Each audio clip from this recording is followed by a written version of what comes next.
Yo también tengo un anuncio y es que el año que viene también nosotros vamos a hacer nuevamente 4 congresos en diferentes lugares de los Estados Unidos.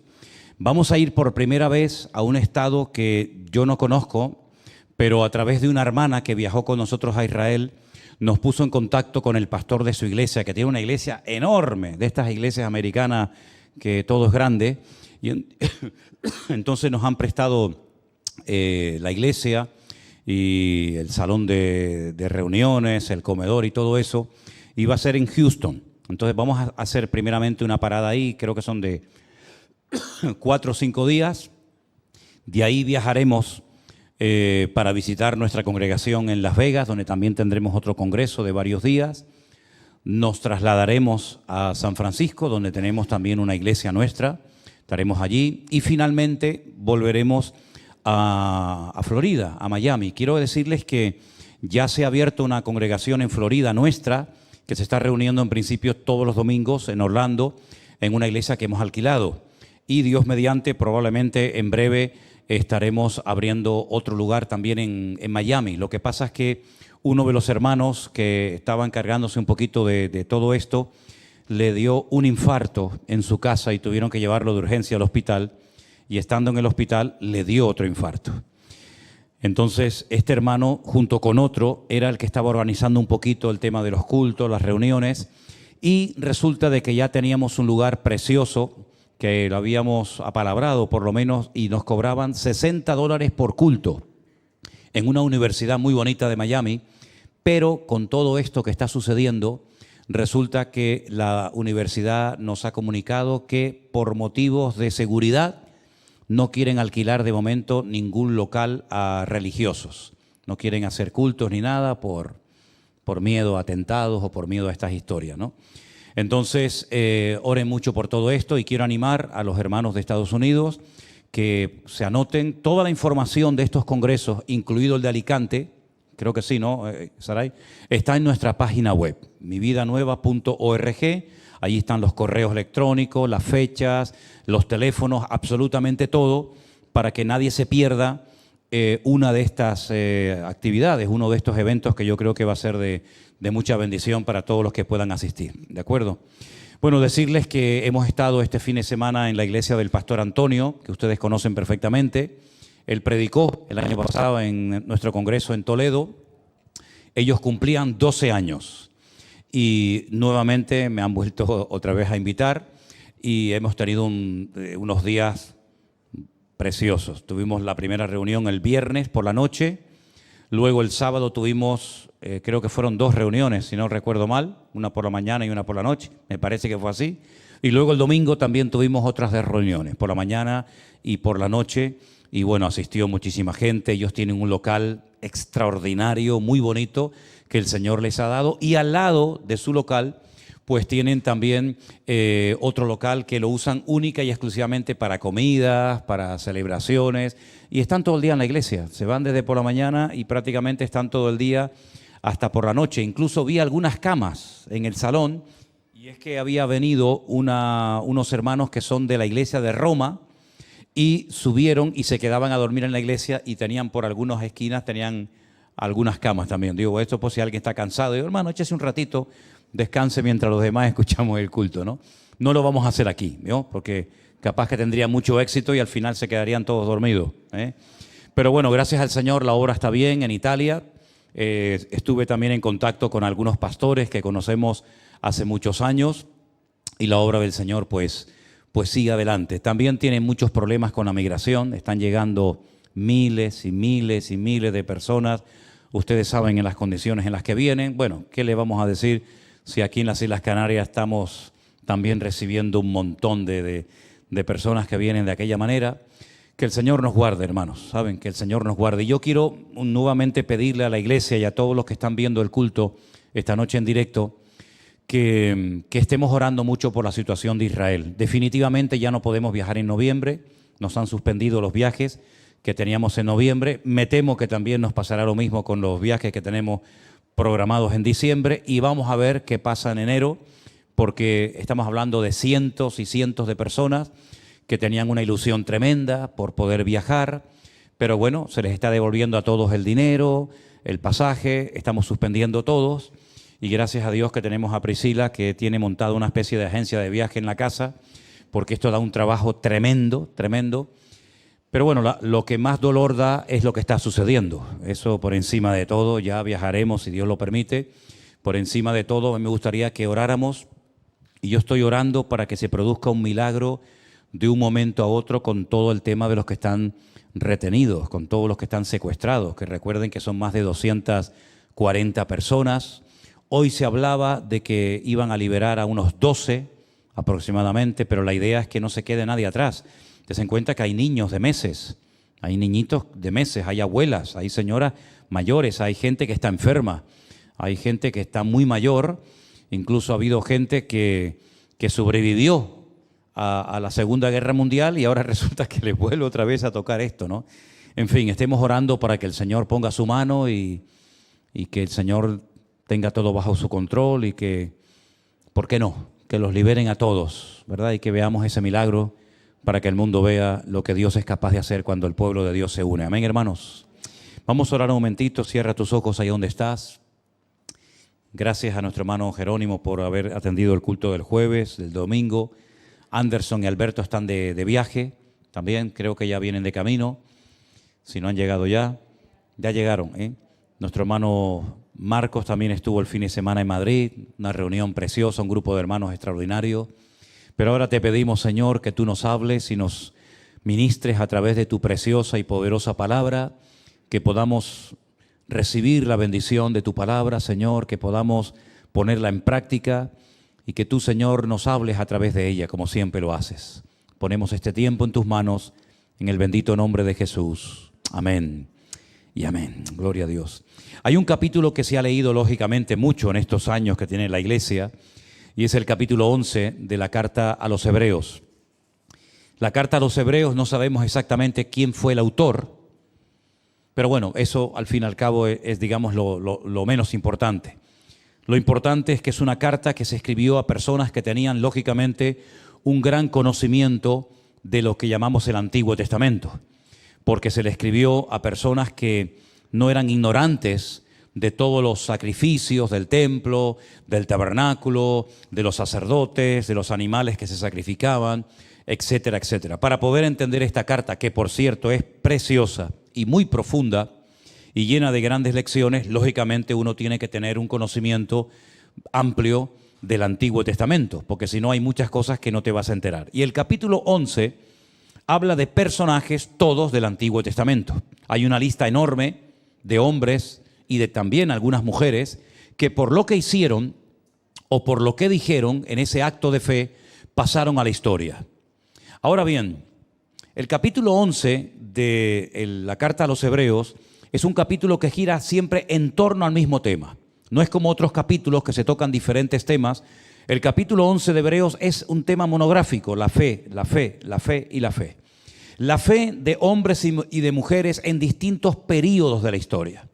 Porque vemos que la fe no es algo que funcionó en un momento de la historia, sino que es un ingrediente indispensable en la vida de toda congregación, en la vida de todo hombre o mujer que quiera de alguna manera agradar y honrar y servir al Señor.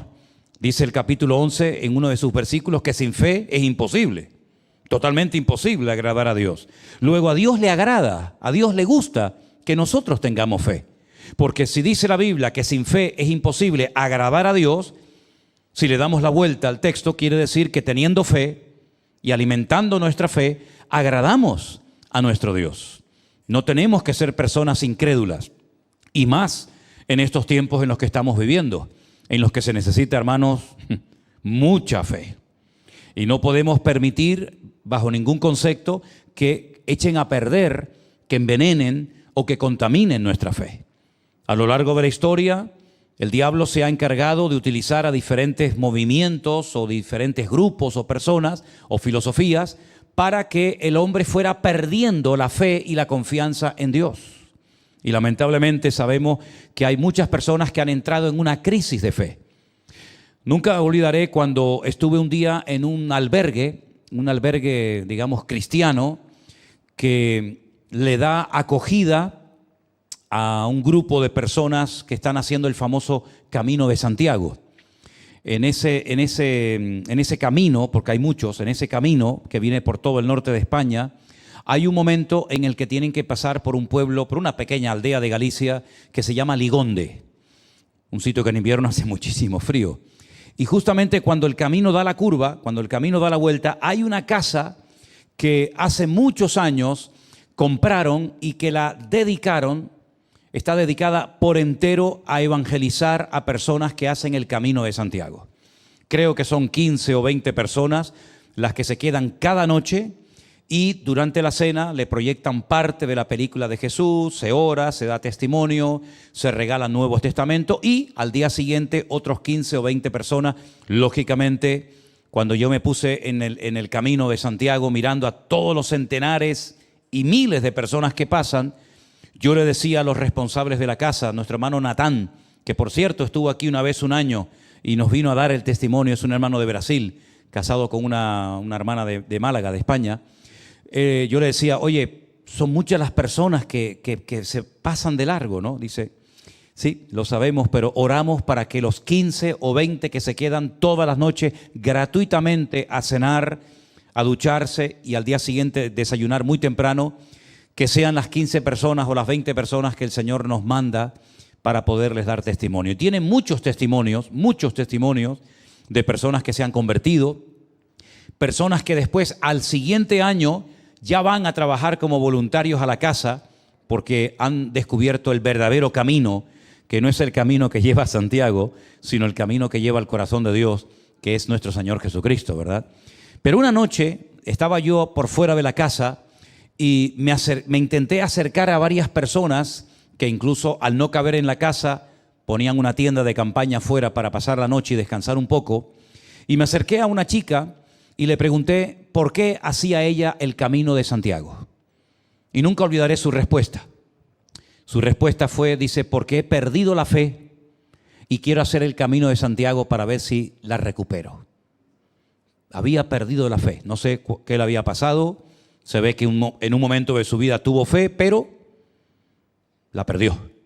Como muchas personas dicen que han perdido la fe, ya no creen en Dios, ni en nada, ni en nadie, se han llevado otra vez una desilusión, un desengaño.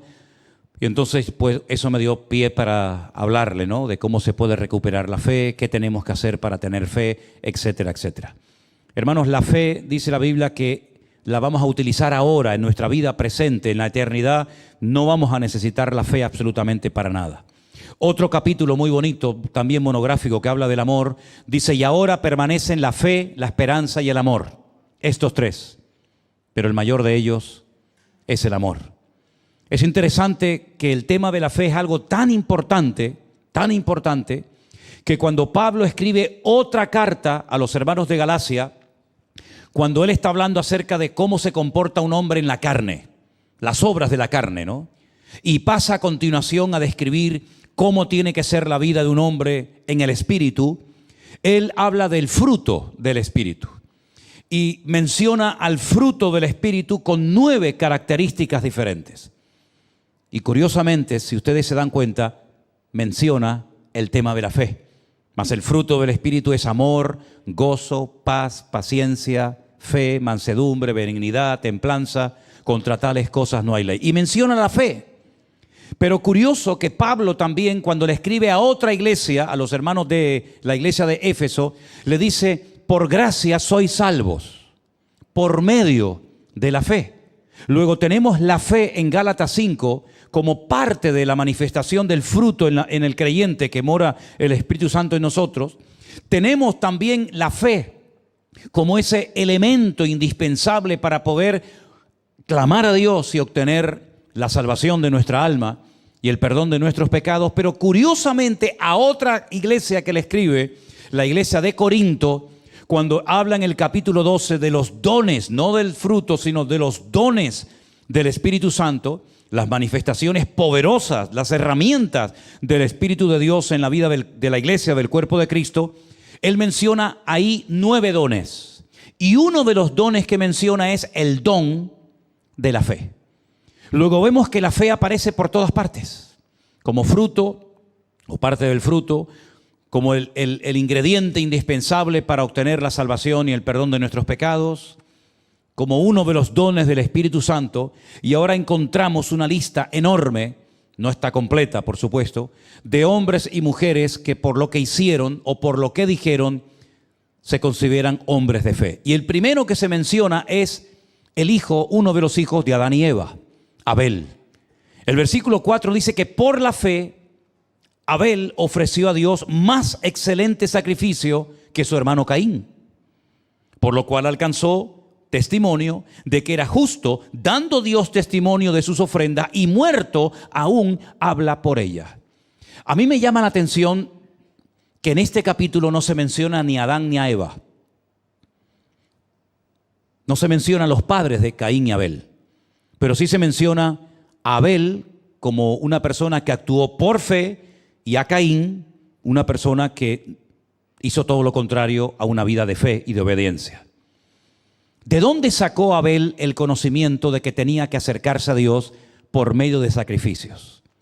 Porque cuando Dios creó a Adán y Eva y los puso en el jardín del Edén, Dios tenía una comunión, una relación directa con ellos.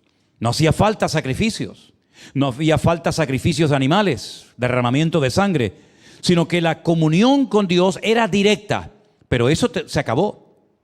Eso se eliminó cuando Adán y Eva pecan, y entonces Dios le muestra a Adán y a Eva que pueden seguir teniendo comunión con Dios, pero no como antes. Ahora hace falta derramar sangre.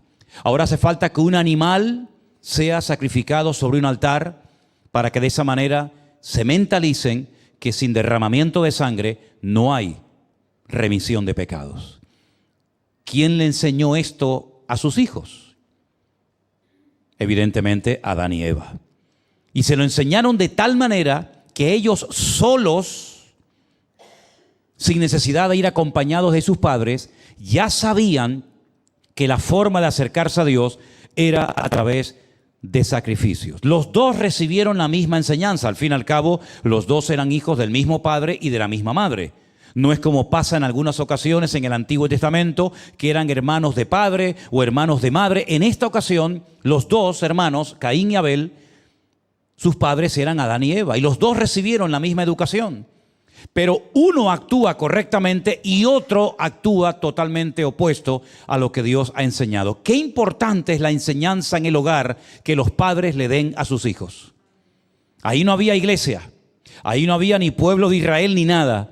Ahí no había sacerdotes, ahí no había escuela dominical, ahí no había nada. Solamente estaba papá, mamá y los hijos. Y ahí vemos que desde la primera pareja, en el principio de los tiempos, ya los hijos aprendían cómo acercarse a Dios a través de la enseñanza que recibían de sus padres. Yo creo sinceramente, hermanos, que la responsabilidad de los padres hoy en día es tremenda, tremenda. Porque se están enseñando cosas en las escuelas que no tienen absolutamente nada que ver con lo que los niños aprenden, por ejemplo, aquí en la iglesia, en la escuela dominical. Y tarde o temprano, aunque ahora son pequeños, tarde o temprano se producirá un choque. Me decía una hermana con la cual hablaba estos días desde Israel, que su hijo fue sanado por el poder de Dios. De hecho, a través de la sanidad de su hijo en Argentina, esta hermana llegó a conocer a Cristo como su Señor y Salvador personal. Pero el hijo, cuando fue a la universidad, se apartó para siempre de los caminos del Señor. Hasta el día de hoy oramos para que algún día vuelva, ¿verdad? Pero ¿qué es lo que pasa en las universidades o en algunos casos también en el ejército, como ha pasado? Que los chicos llegan y toda la fe que habían aparentemente aprendido y que tenían durante tantos años en la iglesia, en cuanto llegan a un lugar totalmente opuesto, contrario a lo que han recibido durante años, tanto en la iglesia como en los hogares, se desconectan de Dios, entran en una crisis de fe y se apartan de los caminos del Señor. Es interesante notar que en la Biblia no solamente encontramos el caso de Caín y Abel, que recibieron una educación correcta en el hogar, sino que también vemos casos aún más graves, casos donde el hijo es llevado a otro país extranjero, secuestrado, como por ejemplo el caso de José. José, cuando sus hermanos lo venden, Se calcula que aproximadamente podría tener 17 años de edad, todo un adolescente. Y pasa muchísimos años en Egipto. Prueba de ello que donde Dios lo honra, lo bendice, lo levanta, lo exalta, es en Egipto, y donde muere también es en Egipto. Aunque él dio orden, ¿verdad? Como vamos a ver ahora, que cuando muriera no lo enterraran en Egipto, sino que lo llevaran a Canaán, y la tumba de José se encuentra en lo que hoy en día se llama Nablus, que era la antigua Siquén, donde una de sus hermanas fue violada y donde Jacob estuvo un tiempo. Allí está la tumba de José, ¿verdad? Ahora bien, José no perdió la fe. José no entró en una crisis de fe. Al contrario, cuando sus hermanos se reencuentran con él, la Biblia dice que él los vio que tenían miedo, porque sabían que José podía quitarles la vida. Sin embargo, él dice algo tremendo. Él dice: no fuisteis vosotros los que me trajisteis o me mandasteis a Egipto, sino fue Dios.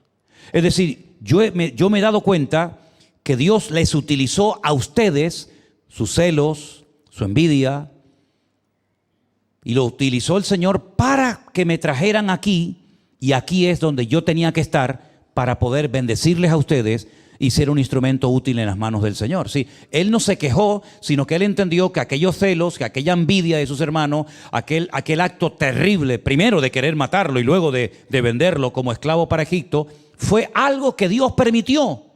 Y no solamente permitió, sino que lo usó para bendecir su vida y miles y tal vez, no sé, hasta millones de personas en aquella época. Él no entró en una crisis de fe.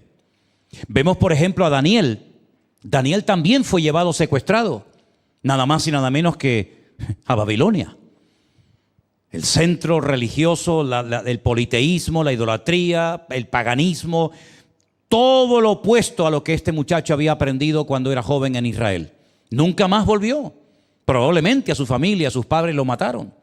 Pero él se mantuvo firme porque dice que a pesar de que era muy joven, eso no tiene nada que ver, desde el primer momento que pisó, desde el primer momento que entró a Babilonia, propuso en su corazón no contaminarse. Es decir, hicieron todo, lo humanamente hablando, para cambiarlo. Le cambiaron el nombre, le cambiaron el régimen de alimentación, le cambiaron la cultura, lo intentaron desprogramar. Durante 3 años le enseñaron la religión, la lengua del lugar, en fin, un trabajo tremendo.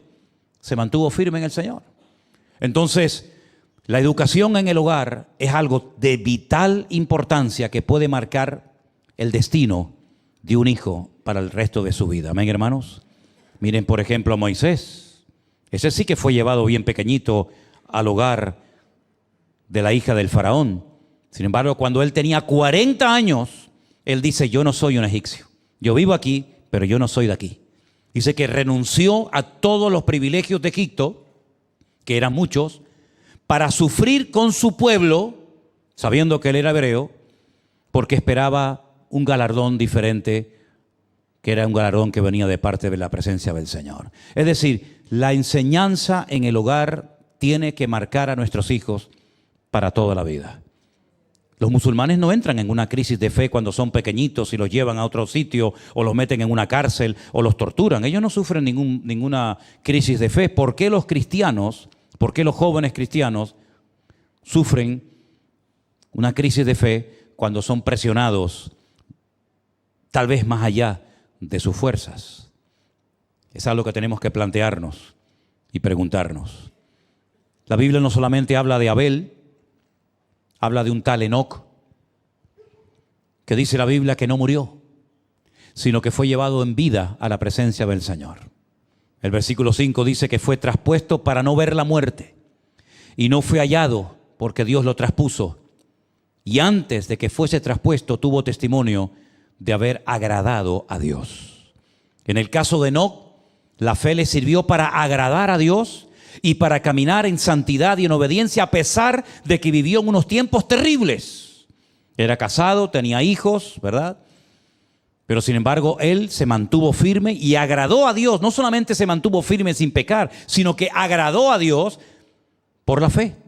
Sin embargo, Abel no habla de que su fe era para agradar a Dios, sino para dar un buen testimonio al mundo. Y dice, hasta el punto que ya no está entre nosotros, ya está muerto, pero lo que hizo, su acto de obediencia, Dice la Biblia que habla hasta el día de hoy.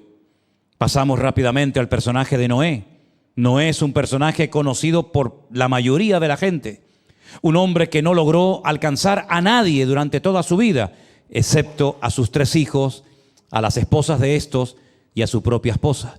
120 años, según cuenta la Biblia, predicando. Dice que era un pregonero de justicia, un predicador, advirtiendo a las multitudes de que vendría un diluvio. No ganó ni a uno, pero no se desanimó. No entró en una crisis de fe. Señor, ¿por qué no me hacen caso? Nadie se convierte, nadie me cree, nadie me apoya, nadie me ayuda. Él solito con sus hijos tuvo 120 años construyendo aquella enorme embarcación, tremenda.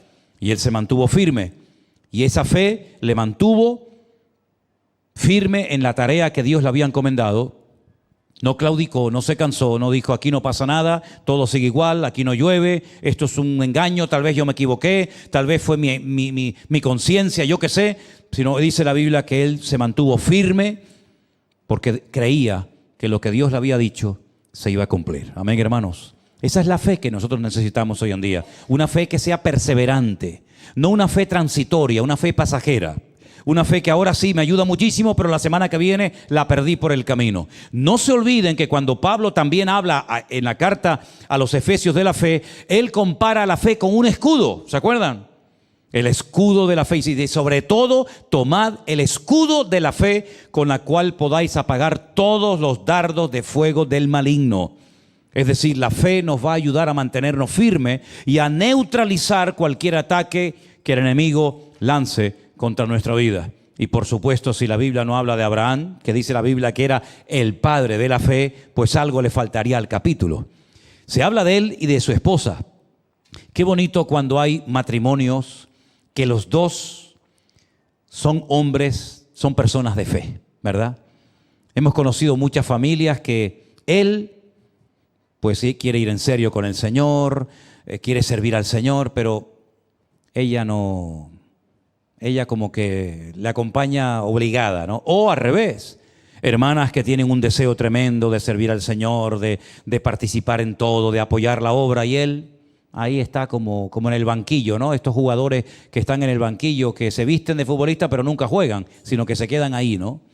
Hermanos queridos, qué hermosos cuando la Biblia habla de matrimonios, de parejas que los dos, tanto uno como otro, eran personas comprometidas, personas fieles, personas ordenadas, personas de fe. Tenemos el caso de Priscila y Aquila, ¿verdad?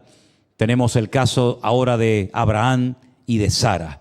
Dice que cuando Dios lo llamó, él obedeció para salir a un lugar que no sabía dónde se encontraba.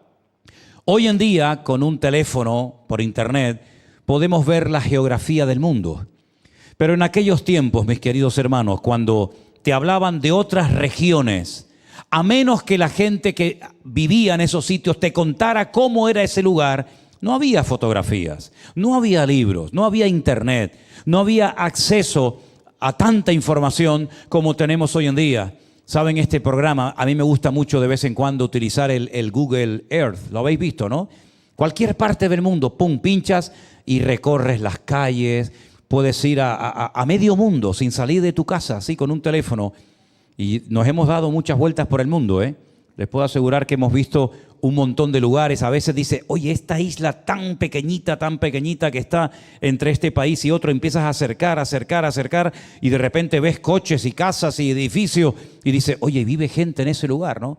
Me imagino que también lo habrán dicho mucho de nosotros, ¿no? Cuando al principio nadie sabía dónde estaban las Islas Canarias y de repente veían ahí unos puntitos que ni se ven, de repente acercaban y decían, ah, mira, vive gente ahí en ese puntito, ¿no? Pensábamos que eran islotes perdidos en alta mar, ¿no? Abraham no sabía cómo era el país que Dios le estaba prometiendo en herencia, pero podía haberle dicho, Señor, una pregunta, ¿y el país al que voy tiene agua, tiene montañas, es llano, es bonito, es feo, es un desierto? Abraham no le hizo ni una sola pregunta a Dios. Y yo creo que en esa falta de preguntas también está demostrando tener fe. Porque ¿qué más da si es un país grande, pequeño, con agua, verde o feo? Si es lo que Dios me da, yo diré gloria a Dios. Porque lo que Dios tiene para mi vida siempre será lo mejor. ¿Cuántos dicen amén? Y dice la Biblia que salió sin saber a dónde iba. Llegó a ser el hombre más rico del mundo. Un hombre que fue prosperado y bendecido con miles de cabezas de ganado. Hoy en día a lo mejor para nosotros tener miles de camellos, miles de ovejas o de cabras como que no va con nuestro estilo de vida, ¿no? Pero en aquellos tiempos el tener muchas ovejas, muchos camellos, muchas cabras era algo muy importante. Te daba caché, ¿no? Te daba categoría. Y Abraham llegó a ser el hombre más rico de la tierra y nunca compró nada salvo una cueva para enterrar a su mujer. Y la pregunta es, ¿por qué Abraham no comenzó a comprar un montón de tierras, comenzó a comprar un montón de lugares? Dice, porque la mentalidad que Abraham tenía era la mentalidad de que era un extranjero, un peregrino en la tierra. Él no quería echar raíces en este mundo, porque él sabía que en este mundo estamos de paso. Y dice la Biblia que en el fondo, lo que él realmente buscaba, dice el verso 10, él buscaba la ciudad que tiene fundamentos, cuyo arquitecto y constructor es Dios. Hermanos, ¿ustedes se dan cuenta de la profundidad de este versículo? ¿Lo podemos leer juntos, por favor, el verso 10? Porque esperaba la ciudad que tiene fundamentos, cuyo arquitecto y constructor es Dios. Yo lo he preguntado en otras ocasiones, pero lo quiero volver a hacer hoy. ¿Qué ciudad es la que podemos decir, esta ciudad la ha construido, la ha diseñado, la ha hecho nuestro Dios? ¿Cuál es esa ciudad? La Nueva Jerusalén. Si quieren saber las medidas, los materiales, cómo es esa ciudad, lean el capítulo 21 y el capítulo 22 de Apocalipsis, y ahí está toda la ciudad de la Nueva Jerusalén, que se llama así, descrita de una forma extraordinaria. Los cimientos, las puertas, las medidas, etcétera, etcétera. Pero una pregunta. La primera vez que un hombre en la Biblia describe esa ciudad fue Juan, ¿sí o no? Él está en la isla de Patmos, desterrado. Recibe la revelación de todo el libro del Apocalipsis, incluida la descripción de la Nueva Jerusalén. Ya dicho, capítulo 21 y 22 de Apocalipsis. Si Juan fue la primera persona en la historia de la humanidad que habló de la Nueva Jerusalén, ¿cómo es posible que ahí Abraham dice que buscaba la ciudad que tiene fundamentos? La Nueva Jerusalén tiene fundamentos, cuyo arquitecto y constructor es Dios. ¿Ya existía esa ciudad en la época de Abraham? Parece ser que sí. Parece ser que esa ciudad ya existía en la época de Abraham, porque además dice la Biblia que la vio. No lo dice aquí en este texto, pero dice la Biblia que la vio y la saludó como diciendo, algún día yo estaré viviendo en esa ciudad.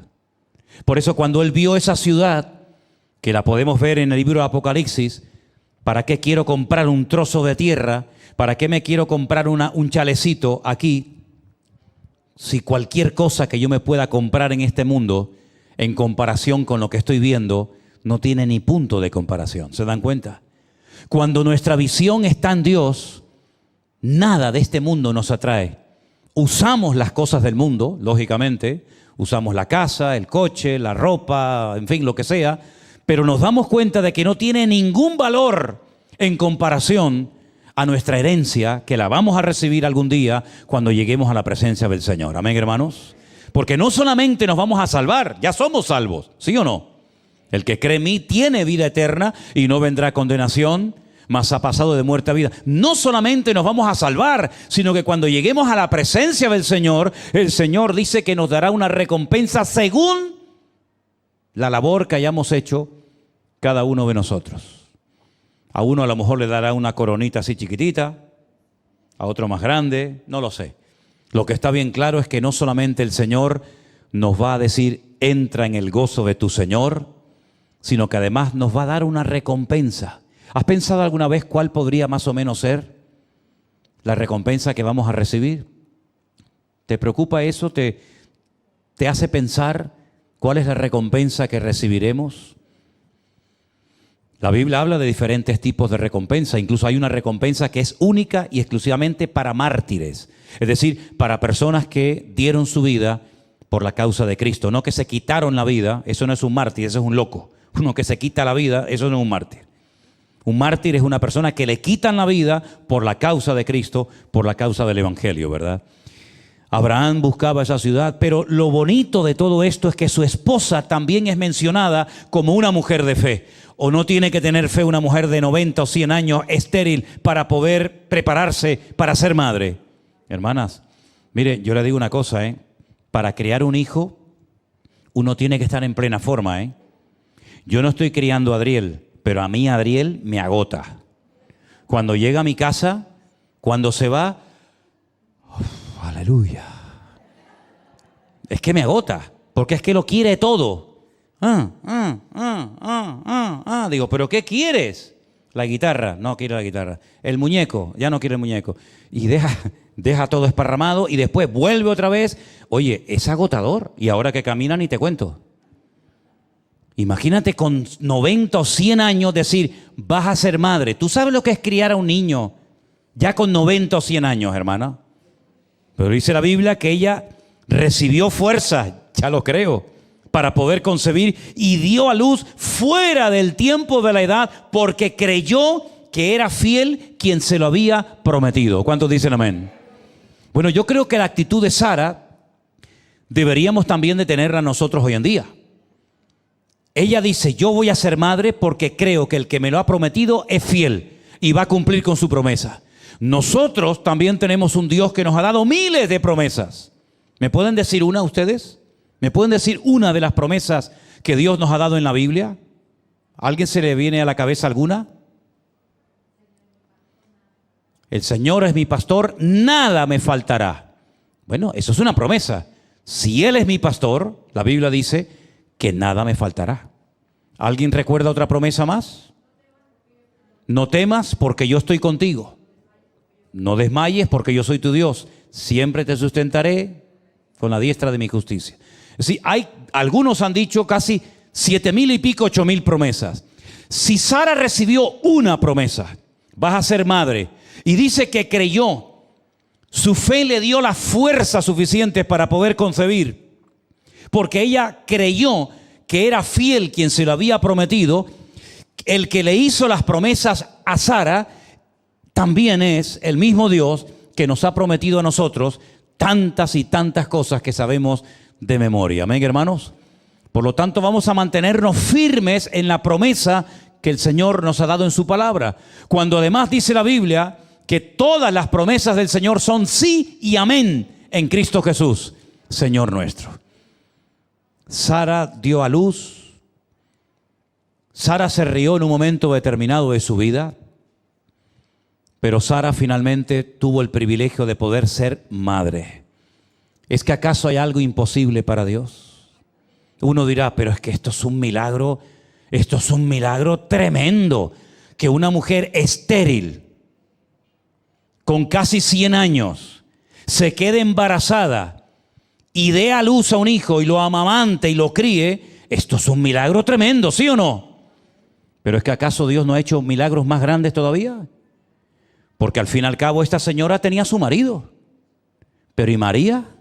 Que por cierto no se menciona en el libro, en el capítulo 11, no se menciona a María. Y no tuvo fe María cuando dijo, ¿y cómo será esto? Porque ni siquiera tenía marido, estaba comprometida con José. Pero dice la Biblia que el ángel Gabriel le dijo, lo que es imposible para los hombres es posible para Dios. En otras palabras, no es que lo que pasó con Sara fue el milagro más grande. Dios siguió haciendo más y más y más y más. Y hay una promesa que yo se la quiero recordar a todos ustedes en esta noche. Yo sé que la saben, que dice que cosas que ojo no vio, ni el oído oyó, ni han subido al corazón del hombre, son las que Dios tiene preparadas para los que le aman. ¿Cuántos dicen amén? Hay promesas que son genéricas para todo el mundo, pero hay promesas que son condicionales. Y hay promesas que también son únicamente para personas que aman a Dios. Y esta que les acabo de mencionar es una de ellas. Asegúrate de que amas a Dios, porque si amas a Dios, Hay cosas que nadie ha visto, que nadie se ha podido ni siquiera imaginar, que el Señor derramará y nos permitirá ver a lo largo de nuestra vida. Amén, hermanos. No me va a dar tiempo de tocar todo el capítulo, pero quiero tocar el versículo 17 al 19. Dice así: Abraham, cuando fue probado, ofreció a Isaac. El que había recibido las promesas ofrecía a su unigénito, habiéndosele dicho: en Isaac te será llamada descendencia, pensando que Dios es poderoso para levantar aún de entre los muertos, de donde en sentido figurado también le volvió a recibir. Un matrimonio anciano, su esposa es estéril, pero Dios milagrosamente les da el privilegio de ser padres.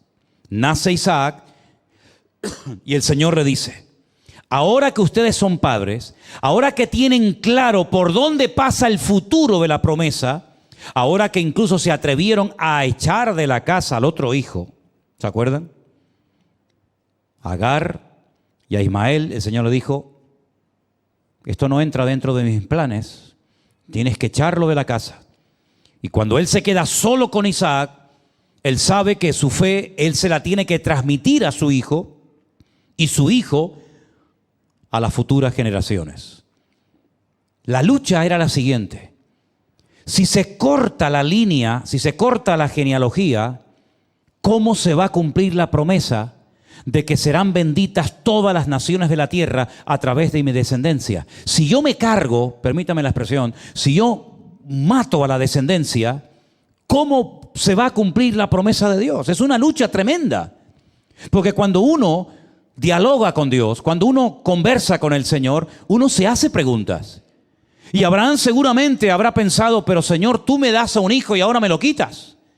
Y si me diste una promesa que va a pasar por mi hijo y por su descendencia, y ahora me lo quitas y lo tengo que matar, ¿cómo se va a cumplir la promesa?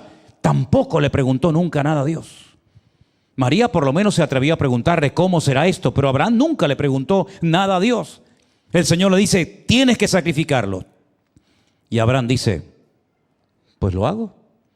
Y camina 3 días desde el sur de Israel. Él vivía en Beersheba, ¿se acuerdan? Muy cerca de la franja de Gaza. Y camina 3 días hasta llegar al monte Moriah. Y allí dice el Señor: ahí lo tienes que sacrificar. Pero yo quiero recordarles que una vez cuando yo hablé de este tema, de la aquedá, esto se llama la aquedá, la atadura de Isaac, cuando él llega con sus criados a un lugar que se puede visitar hoy en día en Israel, muy bonito por cierto, él le dice a sus criados: quédense aquí ustedes, que nosotros iremos, adoraremos y volveremos. Uno lo lee así por encima, y si no eres detallista, no te das cuenta lo que acaba de decir este hombre. ¿Cómo dices? Iremos, adoraremos y volveremos. Pero ¿cómo vas a volver si el Señor te ha dicho que lo mates? Será: volveré. ¿Lo dijo con toda intención? ¿Lo dijo en fe? Yo creo que sí lo dijo en fe. ¿Y por qué lo dijo en fe? Porque aquí el autor de esta carta nos da la explicación. Porque él creía que Dios es poderoso para levantar aún de entre los muertos, en este caso a su hijo Isaac. Pero una pregunta: cuando nosotros oramos y le pedimos cosas al Señor y nos movemos en fe y oramos por un hijo, por una sanidad, oramos por el matrimonio o por un problema económico o de cualquier otra índole, generalmente, ¿sí o no?, buscamos algún pasaje en la Biblia, algún caso parecido, similar al que estamos atravesando nosotros, ¿sí o no? Pero ¿y Abraham? Cuando Abraham dice que él creía que Dios es poderoso para resucitar a alguien de entre los muertos, ¿a dónde miró? Si Dios nunca todavía a estas alturas de la vida había resucitado a nadie. Bueno, pero eso significa que Abraham conocía el poder de su Dios. No necesito ver nada, no necesito leer que Dios un día resucitó a un muchacho joven como mi hijo, porque yo sé que aunque no lo he visto, aunque nadie me lo ha contado y aunque no lo he leído, yo sé que si yo lo sacrifico, mi Dios me lo puede devolver de entre la muerte. Eso es una fe tremenda. Y Abraham va, tal vez con el corazón dolorido como padre que era, pero va en obediencia a lo que Dios le ha pedido. Y a mí me gustaría que estos ejemplos que estamos viendo, que son tremendos, tremendos, nos ayuden a nosotros y nos motiven a mantenernos firmes en la fe. Porque es muy bonito cuando tienes al niño que ha nacido. Y es muy bonito cuando tu mujer te dice, oye, el Señor ha cumplido su promesa y vamos a ser padres. Todo eso es hermoso. Y es muy bonito cuando por fin llegas a la tierra prometida y el Señor te dice, mira, toda esta tierra te la daré a ti y a tu descendencia. ¡Wow! Un país entero para mí solo. Todos los ríos, la montaña, el valle, todo es para mí y para mi descendencia. Todo eso es hermoso. Pero llegó el momento de la prueba. Porque la Biblia dice, y termino en 1 de Pedro, que la fe tiene que ser probada por el fuego. Porque una fe que no es probada, no se sabe qué tipo, qué calidad de fe es. Por lo tanto, si en un momento determinado de nuestras vidas el Señor nos prueba en cuanto a la fe, pues nos está haciendo un favor. Porque el buen oro tiene que ser purificado por el fuego. Y la buena fe tiene que ser probada por el fuego. Pero dice la Biblia que tenemos que tener en medio de la prueba, en medio del fuego, sumo gozo, sabiendo que saldremos de la prueba fortalecidos en el nombre del Señor. ¿Cuántos dicen amén? En otra ocasión seguiremos meditando en el resto del capítulo, pero quiero que oremos en este momento a nuestro Dios y le hagamos esta petición al Señor, hermanos, si os parece. Señor, fortaléceme la fe. Que no decaiga mi fe, Señor. Que el mundo no me robe la fe que has puesto en mi corazón, Señor. Que no sea una fe religiosa, una fe muerta, sino una fe viva, que crece y se desarrolla. Porque el justo por la fe vivirá. Y la fe es contagiosa, hermanos. Y eso es lo que tenemos que transmitir a la gente. Fe, no quejas ni lamentos, ni lloriqueos absurdos y ridículos. La fe que ahora tienes, Timoteo, es una fe no fingida, le decía Pablo a Timoteo. Fe que habitó en tu abuela Loida y también en tu madre Eunice, y estoy seguro que en ti también. Contagiemos nuestra fe a nuestros hijos. Transmitamos nuestra fe, nuestra confianza, nuestros valores, nuestros principios a nuestros hijos, a nuestros nietos. Cultivemos palabras de fe en el hogar. Prohibida la queja, prohibido quejarse. ¿Se acuerdan? ¿Se acuerdan aquello? Marzo 2020, prohibido quejarse. Qué bien nos vino en aquellos días, ¿eh? Qué bien nos vino, prohibido quejarse. Todo el mundo se quejaba, todo el mundo se lamentaba, todo el mundo muerto de miedo. Nosotros tuvimos unos días tremendos, preciosos. Aquellos chats, aquellas competiciones bíblicas, aquellas obras de teatro, aquellos salmos que aprendíamos de memoria. Como el Señor estaba en silencio, en oculto, preparando una enorme cosecha mundial de miles y miles y miles de almas. Mientras nosotros estábamos cultivando nuestra fe. Aleluya. Con lágrimas, porque llegaría el momento de cegar con regocijo. Que no decaiga nuestra fe, Señor. Que nos mantengamos firmes en la fe. Que podamos transmitir nuestra fe a nuestros hijos. Y que podamos también estar en esta lista como hombres y mujeres de fe. Gracias, Señor, por todas las maravillas que has hecho en nuestras vidas y por todas las que harás.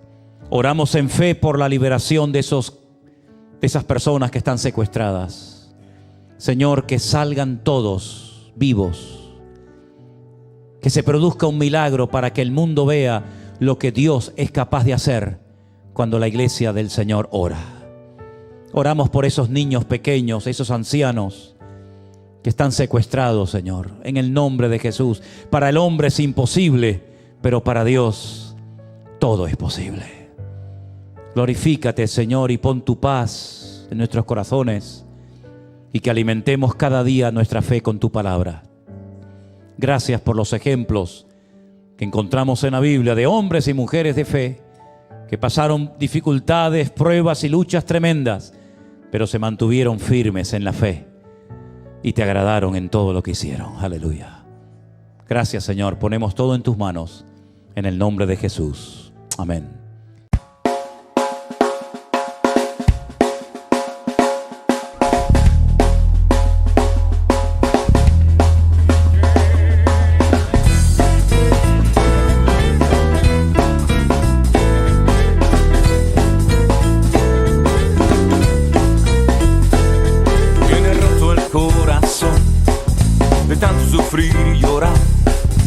que aprender a descansar en Dios.